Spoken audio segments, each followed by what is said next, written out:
Suffering is one of the few experiences that unites every human being, regardless of culture, age, or circumstance. It comes in many forms. The quiet ache of loneliness, the sharp sting of rejection, the heavy weight of grief, the fatigue of illness, the confusion of failure, and the silent battles that no one else sees. Many of us spend a great deal of time trying to avoid suffering, to minimize it, or to hide it from others. And yet, when we look closely at the people we most admire for their depth, wisdom, and compassion, we often find that their character was not shaped in moments of comfort, but in seasons of pain. This invites a difficult and profound question. Could it be that suffering, unwelcome as it is, might also be one of our greatest teachers? If this reflection resonates with you, take a moment to subscribe to the channel, like this video, and leave a comment sharing how suffering has shaped your journey. To understand how suffering can become a master, it is important to begin by acknowledging what it is not. Suffering is not inherently noble. It should not be romanticized, and it is never something we should wish on others or on ourselves. There are forms of suffering that are senseless and cruel, caused by injustice, neglect, or violence. There is no virtue in these realities themselves. Yet, even in such darkness, human beings have shown a remarkable capacity to transform what happens to them into a deeper understanding of life and a more profound love for others. The masterful quality of suffering does not lie in the pain itself, but in the way we respond to it, the meanings we draw from it, and the choices we make in its shadow. It is not that suffering is good, but that the human spirit is capable of bringing forth good from it. One of the first lessons suffering teaches is the truth about our own vulnerability. In times of ease, it is easy to nurture the illusion that we are fully in control, self-sufficient, and independent. Achievements and comfort can create a sense of invincibility, as though life were predictable and firmly in our hands. When suffering enters, whether through a sudden loss, a diagnosis, a betrayal, or a season of anxiety, that illusion is shattered. We are forced to confront the reality that we are fragile beings in a world full of uncertainty. At first, this realization can be terrifying. It may give rise to fear, anger, or despair. Yet in time, vulnerability can open a path to a different kind of strength, a strength grounded not in control, but in humility and clarity about what we truly are. This humility is not a form of humiliation, but of truth. To see ourselves as we really are, finite, limited, dependent on others, is the beginning of a deeper maturity. Vulnerability allows us to recognize our need for support, friendship, and community. It dismantles the barrier of pride that often keeps us distant from others. Many people who have passed through serious illness or grief speak of how their relationships changed afterward. They began to value simple gestures of kindness, to listen more carefully, and to appreciate the presence of others in a way they had not before. In this sense, suffering acts as a teacher by bringing us back to essentials, stripping away superficial concerns, and revealing what truly matters. Another crucial lesson that suffering can teach is the difference between what we can control and what we cannot. This distinction, emphasized by ancient philosophers and confirmed by modern psychology, is easy to understand in theory, but far more difficult to live in practice. When we suffer, we often try to fight reality itself, wishing it were otherwise, replaying events in our minds, or imagining countless alternative outcomes. While this is a natural reaction, it rarely brings peace. Over time, suffering invites us to shift our attention from resisting what has already happened to asking what we can still influence: our attitudes, our choices, our values, and our next steps. This does not mean accepting injustice or passively tolerating harm. On the contrary, the clarity that comes from suffering often motivates people to work for change, whether by standing up against abuse, seeking healing, or dedicating themselves to causes that alleviate the pain of others. However, the inner shift is subtle and powerful. Instead of asking, "Why did this happen to me?" as an unending complaint, we may begin to ask, "Given that this has happened, Who do I want to become now? In that question lies the hidden curriculum of suffering. It leads us to consider our character, our priorities, and a legacy we wish to leave through our responses. Suffering is also a relentless examiner of our beliefs. It tests the ideas we have about ourselves, about other people, and about the world. In favorable circumstances, it is easy to maintain optimistic theories about life, success, and fairness. Pain disrupts these assumptions. For example, someone who believes that hard work always leads to positive outcomes may be shaken by an unexpected failure or a circumstance far beyond their control. Someone who holds a simplistic belief that good things happen to good people may find that belief collapsing after experiencing undeserved hardship. While this collapse is painful, it can also be liberating because it forces a more nuanced, realistic, and ultimately compassionate understanding of life. In this process, people often discover that their previous beliefs were too rigid or superficial to carry them through the weight of reality. They may be led to explore deeper philosophical or spiritual questions, to seek wisdom traditions that grapple honestly with suffering, or to reconsider what gives life true meaning. Many of the most enduring philosophical, spiritual, and literary works were born out of direct encounters with suffering, war, exile, illness, injustice, or inner turmoil. Their authors did not theorize from a safe distance. They wrote from the heart of the storm. Their insights continue to guide us because suffering, when reflected upon with honesty and courage, can reveal truths that comfort never needs to confront. Additionally, suffering can serve as a powerful mirror, revealing parts of ourselves that might remain hidden in easier times.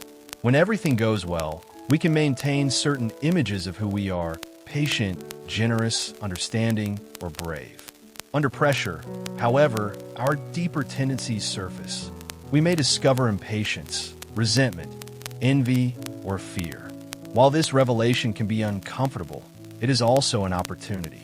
To see a flaw clearly is the first step toward transforming it. Many people have recognized, in the wake of a painful episode, that they needed to work on their temper, their selfishness, their avoidance of responsibility, or their difficulty in forgiving. Without the testing fire of hardship, these areas might have remained concealed, preventing genuine growth. It is important to note that suffering does not automatically make anyone better. For some, it leads to bitterness, cynicism, or withdrawal. The difference often lies in whether the person is willing to face what suffering reveals, to seek help, and to ask what they can learn from it. In psychological research, the concept of post-traumatic growth refers to the positive changes that can occur after a crisis: a greater appreciation for life, improved relationships, a sense of personal strength, new possibilities, and spiritual development. Not everyone experiences such growth, and it never erases the pain of what was lost. Yet its very existence suggests that human beings possess a remarkable capacity to transform anguish into wisdom. Compassion is another domain in which suffering becomes an indispensable teacher. It is one thing to feel sorry for someone in a difficult situation. It is another to truly understand their pain. Personal experience of suffering often softens the heart. Someone who has felt the loneliness of rejection is more likely to notice the quiet person standing alone. Someone who has struggled with anxiety may be gentler with others who seem overwhelmed. Someone who has lost a loved one may have a special sensitivity when offering condolences. Suffering can destroy illusions of superiority and foster a deep sense of shared humanity. This does not mean that one must suffer the exact same things as others to empathize with them. Rather, undergoing any form of deep pain can open us to the reality that every person carries a story, often with hidden scars. This awareness can make us less quick to judge and more inclined to listen. In a world where many feel unseen and unheard, such understanding is a priceless gift. Time and again, people who have passed through harsh ordeals become sources of comfort for others, not because they have all the answers, but because they can stand beside another's pain without turning away. Furthermore, suffering can refine our sense of purpose. Questions such as "what am I living for?" or "what truly matters to me?" often emerge with new urgency in times of crisis. Daily routines, ambitions, and distractions can lose their meaning when confronted with mortality, loss, or major disappointment. Paradoxically, this loss of former meaning creates space for a more authentic purpose to arise. Many individuals who have experienced serious adversity later describe it as a turning point that led them to change careers, reconcile with family members, dedicate themselves to service, or pursue neglected dreams. Consider someone who, after a near-fatal accident, decides to invest their time in mentoring young people because they no longer wish to postpone what they feel called to do. Or a person who, after battling depression, becomes an advocate for mental health, using their story to encourage others to seek help. Their suffering did not automatically produce this purpose, but it pushed them to confront life's brevity and to choose more intentionally how they would use their remaining days. In this way, suffering, though unwanted, can become a sharp and honest guide, cutting through trivial pursuits and directing us toward what is truly worthy of our limited time. Finally, suffering can deepen our capacity for gratitude in surprising ways. Once we have experienced the loss of something we took for granted, health, freedom, companionship, or peace of mind, we often return to ordinary moments with a renewed sense of wonder. A simple walk, a shared meal, a quiet conversation, or a day without pain can feel like a gift rather than an unnoticed routine. This does not mean that one needs suffering to appreciate life, but it is undeniable that hardship often sharpens our perception of the beauty hidden in the everyday. Many survivors of serious trials speak of a quiet joy in small things, a joy they had not known before. Gratitude born from suffering is not naive. It does not deny the darkness that exists in the world, nor does it pretend that everything is perfect. Instead, it is a gratitude that coexists with the awareness of fragility. It says, "I know how easily this could be taken away, and so I will not waste it." This attitude can profoundly influence how we relate to others and to our surroundings, fostering a deeper sense of reverence for life itself. In all these ways, through vulnerability, humility, clarity about control, the testing of beliefs, self-knowledge, compassion, purpose, and gratitude, suffering has the potential to act as a stern yet transformative master. The lessons it offers are costly, and none of us would choose the classroom in which they are taught. Still, the history of humanity and countless individual stories show that though suffering breaks, it can also build. Though it wounds, it can also awaken. Though it isolates, it can also connect.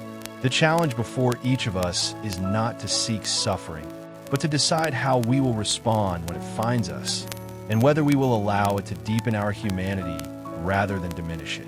When we begin to contemplate suffering as a possible master rather than a pure enemy, we step into a more courageous and honest relationship with life. This does not mean expecting pain at every moment, but accepting that it is woven into the fabric of existence. Rather than asking for a life without storms, we may learn to ask for the strength, wisdom, and support needed to navigate them. In doing so, we open ourselves to the possibility that on the far side of our most difficult experiences, we may emerge not only wounded, but also wiser, gentler, and more fully alive. There's a quiet turning point in many lives, a moment when someone realizes that the suffering they once saw only as meaningless tragedy has, in some mysterious way, reshaped their vision of the world. This realization rarely comes while the pain is at its peak. In the midst of anguish, our first task is often simply to endure, to survive from one day to the next. Only later, sometimes years afterward, can we look back and trace the subtle paths by which hardship altered our inner landscape. Reflecting on these paths in a calm and honest way can help us understand more deeply why suffering can become a master, not a gentle one, but one capable of forming in us qualities that comfort alone seldom produces. One of the enduring lessons that suffering can teach is perseverance. In an age that often values speed, instant gratification, and visible success, perseverance can seem old-fashioned. Yet, it is precisely in times of prolonged difficulty that we discover what it means to continue moving forward, even when our feelings and circumstances offer little encouragement. People facing long-term illness, unemployment, caring for a dependent relative, or rebuilding life after loss all know that progress is not always dramatic. It may consist of small, almost invisible acts: getting out of bed, making a phone call, preparing a meal, attending an appointment, or simply choosing not to give up. Each of these modest steps, repeated day after day, can forge a quiet, enduring strength. Psychological studies on resilience frequently highlight that resilient individuals are not necessarily those who avoid suffering, but those who, when struck by adversity, continue to engage with life in realistic and hopeful ways. They set modest, achievable goals, seek social support, adapt to changing circumstances, and gradually rebuild a sense of agency.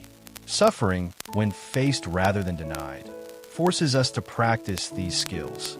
It teaches that even when we cannot change everything, we can usually do something, however small, to influence our direction. This steady, patient commitment is one of the hallmarks of maturity, and suffering is often the forge in which it is formed. Another profound lesson that suffering can teach is the value of presence. In ordinary life, our attention is easily scattered. We hurry from one task to another, our minds occupied with past regrets or future plans. Suffering disrupts this rhythm. Pain has a way of insisting on the present moment. It narrows our focus to immediate realities. This breath, this conversation, this decision, this night to be endured. While this can feel constricting, it can also bring a strange clarity. People who have passed through life-threatening experiences often say that during those periods, they saw what truly mattered with unusual sharpness. The face of a loved one, a word of encouragement, a memory of kindness, a glimpse of beauty. This intensified awareness can, over time, reshape how we live even after the acute crisis has passed. We may find ourselves more willing to pause, to listen, to savor a small joy. We may become less willing to postpone expressions of affection or gratitude. Having faced the uncertainty of tomorrow, we may take today more seriously, not as a burden to rush through, but as a unique opportunity to be present to ourselves and to others. In this sense, suffering can awaken us from the sleep of distraction and invite us into a deeper engagement with the here and now. Suffering can also teach us the art of asking for help, which is, in itself, a profound lesson in humility and trust. Many people are raised with the idea that strength means handling everything alone, never showing weakness, never reaching out. When suffering arrives in a form that exceeds our individual resources, whether emotional, physical, or financial, this illusion becomes untenable. We find ourselves in need of others, friends to listen, professionals to guide, communities to support. Admitting this need can be painful, especially if we have long equated dependence with failure. Yet, those who dare to seek help often discover that vulnerability can create bonds of unexpected depth. When we allow others to see our fragility, we give them a chance to exercise their own capacity for generosity, empathy, and solidarity. Relationships formed or strengthened in such times often possess a quality of sincerity that more superficial connections lack. They are built not on appearances, but on shared truth. In the process, we may come to understand that human life is, and always has been, interdependent. No one truly flourishes in isolation. Suffering, by exposing our limits, can guide us into a more honest and gracious participation in the web of mutual support that sustains us all. Moreover, suffering can become a catalyst for inner reconciliation. Many of us carry unresolved conflicts within ourselves, guilt over past actions, shame about perceived failures, or anger at our own limitations.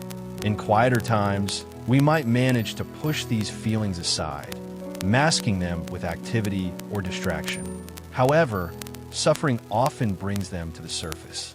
Loss, illness, or other crises can stir memories and emotions that demand attention. While this confrontation with our inner life can be distressing, it also offers an opportunity for healing. Guided by reflection, counsel, or spiritual practices, we may begin to forgive ourselves, to accept parts of our story we once rejected, and to extend to ourselves the same compassion we would readily offer to a friend. This process is neither quick nor easy. It may involve grieving for what we cannot change, acknowledging mistakes without collapsing into self-hatred, and recognizing that our worth is not defined solely by our achievements or failures. Yet, as this reconciliation unfolds, many people report a sense of lightness, as though a long-carried burden has been set down. Suffering, by forcing us to face what we would prefer to hide, can thus become an unexpected door to inner peace. In addition, suffering can deepen our spiritual dimension, whatever form that may take in an individual life. Confronted with questions that have no simple answers. Why this loss? Why now? Why me? Why them? Many people feel drawn to seek a larger perspective. Some turn to religious traditions, prayer, meditation, or sacred texts. Others find solace in philosophy, art, or nature. What unites these diverse paths is the search for meaning beyond the immediate experience of pain. Even those who do not identify with any particular faith often speak of moments in suffering that felt strangely transcendent. A sense of being upheld in the darkest hour, an unexpected peace in the midst of turmoil, or a sudden awareness of connection with all living things. This spiritual deepening does not necessarily resolve every intellectual question. The mystery of suffering remains, in many ways, beyond our full comprehension.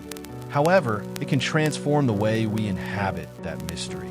Instead of feeling abandoned in a hostile universe, some come to perceive themselves as part of a story larger than their own, held by a reality that surpasses their understanding.